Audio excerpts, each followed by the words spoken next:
नमस्कार, आप देख रहे हैं नेक्स्ट टाइम न्यूज और मैं हूं आपके साथ मनीष कुमार सैनी। बिहार में विधानसभा चुनाव की तैयारियां शुरू हो चुकी हैं और विधानसभा चुनाव से पहले देखा जा रहा है एनडीए के अंदर जिस तरह से फूट पड़ रही है उससे आगामी विधानसभा चुनाव में कोई बड़ा खेला होता हुआ दिखाई दे सकता है, क्योंकि लगातार लालू प्रसाद यादव नीतीश कुमार को आरजेडी के साथ गठबंधन करने का ऑफर देते हुए नजर आ रहे हैं और उनके ऑफर देने के बाद से कहीं ना कहीं नीतीश कुमार की चुप्पी ये दर्शाती हुई नजर आ रही है कि नीतीश कुमार शायद अब आरजेडी की तरफ जाकर गठबंधन में चुनाव लड़ने का मन बना चुके हैं। लेकिन सम्राट चौधरी, विजय कुमार सिन्हा, दिलीप जायसवाल और तमाम भारतीय जनता पार्टी के नेता कहीं ना कहीं इन बातों को निराधार बताते हुए नजर आ रहे हैं और ये कहते हुए नजर आ रहे हैं कि नीतीश कुमार आरजेडी के साथ गठबंधन नहीं करेंगे। और बिहार के अंदर इस मामले को लेकर सियासत काफी ज्यादा गर्माती हुई नजर आ रही है। अब नीतीश कुमार की चुप्पी कहीं ना कहीं तमाम सवालों को जन्म देती हुई नजर आ रही है।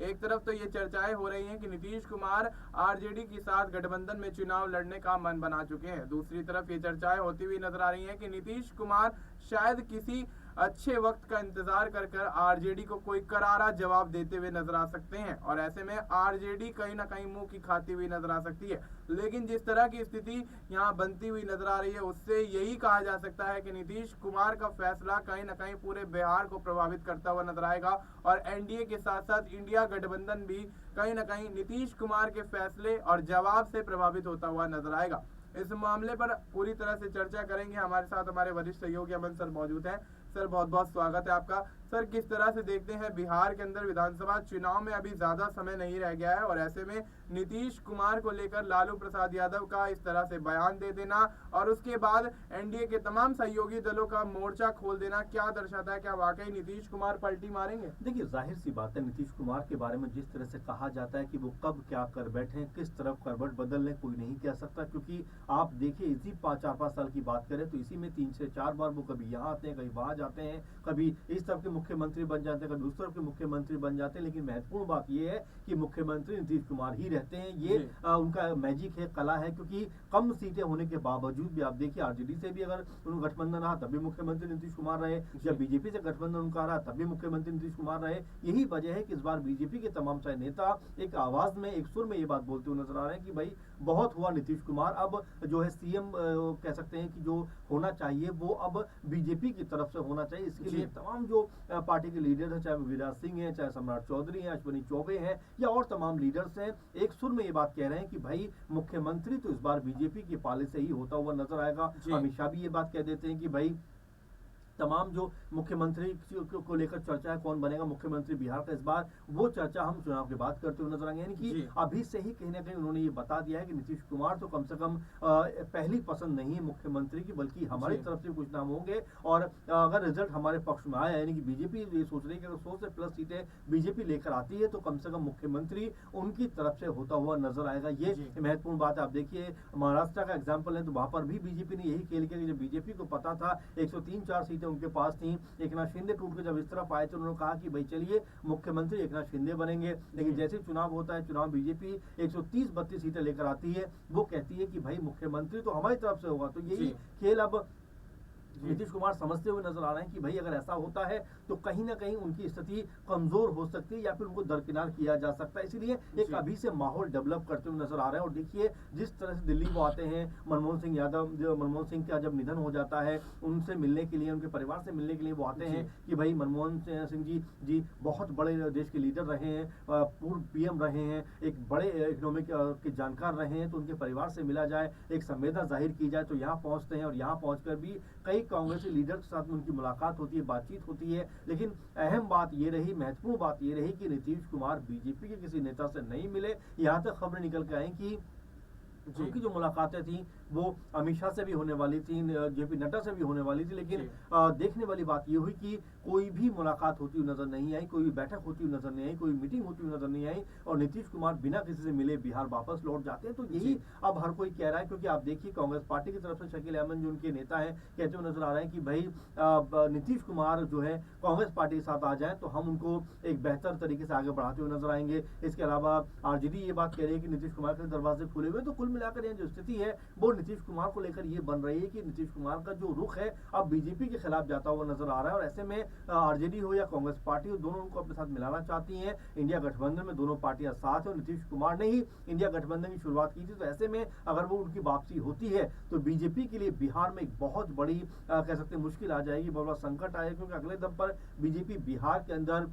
जी चुनाव में जीत दर्ज नहीं कर सकती। ये तयशुदा बात है, क्योंकि अगर लोकसभा चुनावों के नतीजे भी देखें तो 12 सीटें अगर बीजेपी जीती है तो 12 जो है जेडीयू भी जीतती हुई नजर आई है। तो ऐसे में अगर जेडीयू कुनवा या जेडीयू पार्टी अगर कह सकते हैं इंडिया गठबंधन में शामिल हो जाती है तो ऐसे में बीजेपी के अंदर एक खालीपन आ जाएगा, क्योंकि जेडीयू के पास आज भी वोट बैंक की भरमार है, आज भी उनके पास एक अच्छा खासा वोट बैंक है, इसीलिए वो 12 सीटें जीतते हुए नजर आए। तो कुल मिलाकर स्थिति जो है वो यहाँ पर इंडिया गठबंधन के पक्ष में नजर आ रही है, क्योंकि नीतीश कुमार का जो स्वभाव रहा है राजनीति का वो कभी इस तरफ तो कभी उस तरफ वाला रहा है। तो ऐसे में कोई हैरानी की बात भी नहीं होनी चाहिए कि नीतीश कुमार पलटी मारकर इस तरफ आते हुए दिखाई पड़े। जी बिल्कुल। तो ऐसे में जिस तरह से सर ने पूरा सिनेरियो समझाया कि नीतीश कुमार दिल्ली जाते हैं और वहां मनमोहन सिंह के परिवार को सांत्वना देते हुए नजर आते हैं, उनके परिवार के लोगों से मिलते हुए नजर आते हैं, यहाँ तक कि कांग्रेस के कई लीडर से मुलाकात करते हुए नजर आते हैं। हालांकि भारतीय जनता पार्टी के अमित शाह, जेपी नड्डा और तमाम बड़े लीडर्स के साथ उनकी मुलाकातें होनी थी और ऐसे में वो मुलाकातें नहीं हो पाती हैं, नीतीश कुमार वापस पटना लौट जाते हैं। तो ये दर्शाता है कि कहीं ना कहीं नीतीश कुमार इंडिया गठबंधन के साथ कोई साठगांठ करते हुए नजर आ रहे हैं, जिससे एनडीए गठबंधन को बिहार विधानसभा चुनाव में बड़ा नुकसान होता हुआ नजर आ सकता है। लेकिन सर एक छोटा सा सवाल यहाँ और लेना चाहेंगे कि जिस तरह से अमित शाह ने राज्यसभा में भीमराव अंबेडकर को लेकर जो बयान दिया, जिसके बाद मामला काफी ज्यादा गर्माता हुआ नजर आया, उसको लेकर भी नीतीश कुमार का रुख ये रहा है कि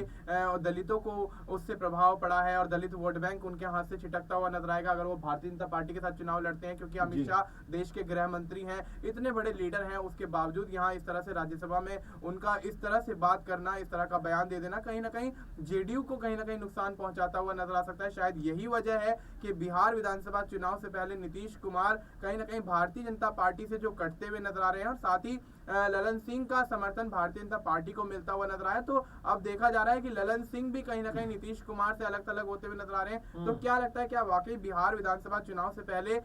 नीतीश कुमार लालू प्रसाद यादव के साथ आरजेडी के साथ गठबंधन करके चुनाव लड़ते हुए नजर आएंगे? और ऐसे में क्या ललन सिंह यहाँ पर उनकी पार्टी से बगावत करते हुए नजर आएंगे? क्या ललन सिंह यहाँ भारतीय जनता पार्टी की तरफ झुकते हुए नजर आएंगे? जाहिर बात है मनीष, क्योंकि ललन सिंह की जो बयानबाजी रही है बीते दिनों वो ये दर्शाती है कि जेडीयू की कम से कम ये बयानबाजी नहीं होगी। वो ये बात कहते हुए नजर आते हैं कि मुस्लिम जो है वो जेडीयू को वोट नहीं करते, लेकिन उसके बावजूद जो नीतीश कुमार है उनके लिए काम करते हैं। ये अपने आप में बताता है कि इस तरह की भाषा, इस तरह की बोली, इस तरह का बयान जो है वो जेडीयू की तरफ से नहीं हो सकता, क्योंकि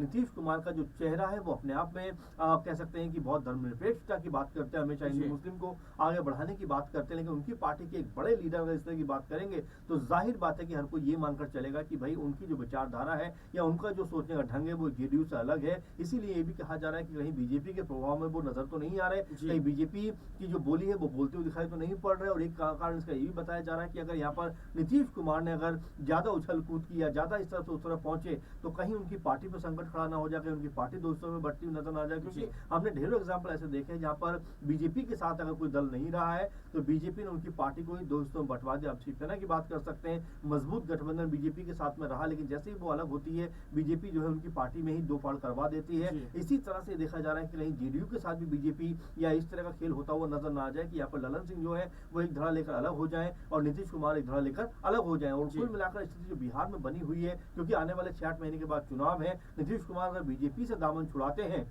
जी तो दो तरह से बीजेपी को झटके लगेंगे। एक तो बिहार के अंदर सरकार से जाएंगे, दूसरा केंद्र में भी कहने का जो 12 सांसद नीतीश कुमार के हैं उनको लेकर भी एक बड़ा फर्क पड़ता हुआ नजर आएगा। क्योंकि अगर इंडिया गठबंधन में आते हैं तो 240 के आसपास अभी सीटें हैं वो बढ़कर 252-53 हो जाएंगी, तो अपने आप में बहुमत के और करीब कहने का इंडिया गठबंधन पहुंच जाएगा। और वहीं बीजेपी के पास ये मुश्किल हो जाएगी कि अगर एक भी दल यानी कि अगर चंद्रबाबू नायडू का साथ छोड़कर जाते हैं तो वो अल्प मत में आते हुए नजर आ जाएंगे। तो ये कई कारण ऐसे निकल कर आते हैं जहाँ पर बीजेपी को दोहरा झटका लग सकता है अगर नीतीश कुमार इस तरह का फैसला करते हैं। हालांकि नीतीश कुमार ने अभी तक स्थिति स्पष्ट नहीं की है, अभी तक तो वो यही कहते रहे कि भाई चलिए हम बीजेपी के साथ उनके साथ रहेंगे, लेकिन आने वाले दिनों में स्थिति जो है वो पलटती हुई नजर आ सकती है। क्योंकि नीतीश कुमार जिस तरह से खामोश है, जिस तरह से कोई बड़ी बयानबाजी नहीं कर रहे हैं, वो अपने आप में बताने के लिए काफी है कि यहाँ पर वो कोई बड़ी कह सकते हैं कि चीजों को ऑब्जर्व कर रहे हैं या बड़ी प्लानिंग करने का प्रयास कर रहे हैं। और ऐसे में क्या बीजेपी का साथ छोड़ते हुए नजर आएंगे? ऐसा होता है तो न सिर्फ बिहार बल्कि दिल्ली दिल्ली तक उसकी धमक सुनाई देगी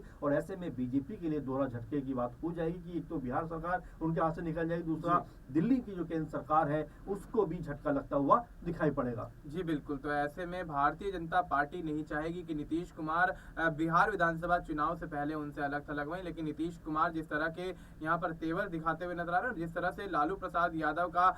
अचानक नीतीश कुमार को बड़ा ऑफर दे देना और नीतीश कुमार की चुप्पी ये दर्शाती है कि नीतीश कुमार आगामी विधानसभा चुनाव से पहले कोई बड़ा खेला करते हुए नजर आ सकते हैं, जिसका प्रभाव जिस तरह से सर ने कहा कि केंद्र सरकार पर भी पड़ता हुआ नजर आएगा, क्योंकि 12 सांसद केंद्र सरकार में नीतीश कुमार की पार्टी के हैं और ऐसे में जेडीयू और टीडीपी का जो सहयोग केंद्र सरकार को बनाने में रहा है उससे तो कोई भी यहाँ पर अछूता नहीं है, कोई भी अनजान नहीं है। तो ऐसे में देखा जा रहा है कि नीतीश कुमार का एक फैसला कहीं ना कहीं बिहार की पूरी सियासत के साथ साथ केंद्र तक में धमक रखता हुआ नजर आएगा और ऐसे में नीतीश कुमार किस तरह का फैसला लेंगे, क्या नीतीश कुमार भारतीय जनता पार्टी को बड़ा झटका देंगे या फिर कहीं ना कहीं लालू प्रसाद यादव के जो बयान है उन पर पलटवार करते हुए नजर आएंगे। फिलहाल आपको इस मुद्दे पर क्या कुछ लगता है, आप अपनी राय हमें कमेंट करके बता सकते हैं। बाकी देश और दुनिया से जुड़ी तमाम जानकारी के लिए आप देखते रहिए नेक्स्ट 9 न्यूज।